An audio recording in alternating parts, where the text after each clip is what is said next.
There's me, awkward little Jillian. I love telling people like, oh yeah, I went to elementary school on a farm. Like, not a lot of people get to say that. There were farm animals around and a pond with fish, and you can go paddle the boats in the pond. And I could talk all day about all the different memories that I have from here. We have always offered scholarships here at Tate's, and we've been fortunate that we've been able to help a lot of people over the years. I was a guidance counselor for many, many, many years.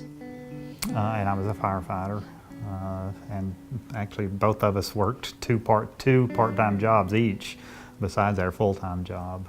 So Isaac Sharp was in my 3rd grade class, and I taught in a public school. He thought out of the box. He was a problem solver.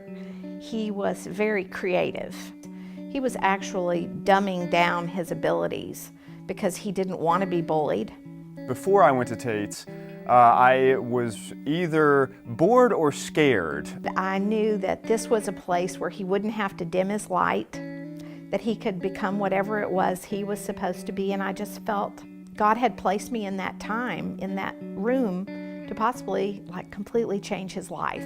I remember thinking that would be great, but logistically and financially, there's just no way we would be able to do that. And so I really don't know everything that happened behind the scenes. I just know that she reached deep and she was able to give all 3 children the chance to come to our school.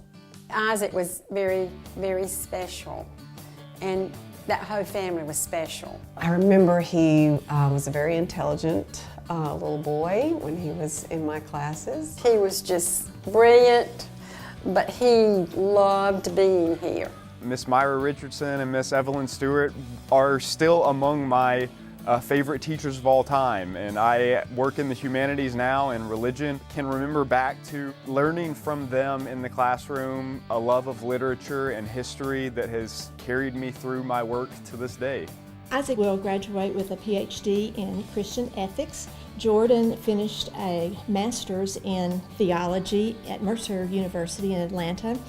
And Jillian graduated from Carson Newman in May, and she is a trauma nurse at UT Hospital. Tate's really laid the foundation for my education. I learned how to learn. There are so many certainly wonderful children, bright children out there that would benefit from our program. We just want to help all that we can. Education is changing pretty rapidly, and Tate's isn't. 4 more would equal 12. Awesome. That is the answer. That was easy. She got it. Which one should Miss Tate ride, this one or this one? Tate's holds to their standards that they set 50 years ago when they said, we expect you to be a good person first and a good student. And that's still here, and that's pretty rare, and it's a pretty special gift.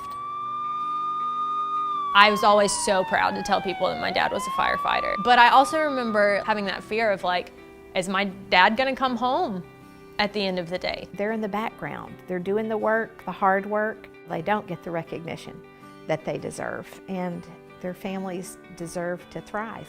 To me, it's an honor to single them out, to say, we do see what you're doing and it is special, and we want to recognize that. You would be shaping a child's future in immeasurable ways by contributing to the scholarship fund. When we have been blessed, it's not just our duty, it's our privilege to bless other people. So if you are in a position where you have the ability to give back, what better investment than the life of a child? I just want to say thank you to anyone who would consider donating to our program here at Tate's. The only thing that I can do is say thank you. I'll never be able to repay them for that.